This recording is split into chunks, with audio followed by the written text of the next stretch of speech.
將所有的悶棍藏進這沒法安睡的凌晨。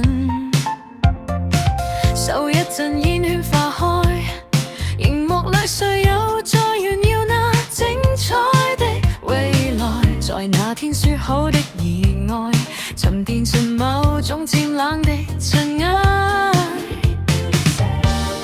我們習慣了這擁擠烈落單，在繁華裏習慣易懶，誰也其實沒法真正習慣。這城市總要人撐一撐，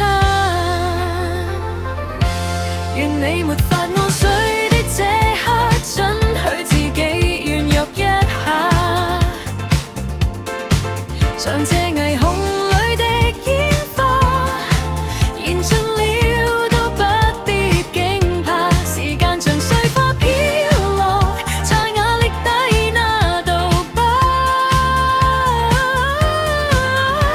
不需要偉大到像個專家，在這鬧市中當個誠實的啞巴。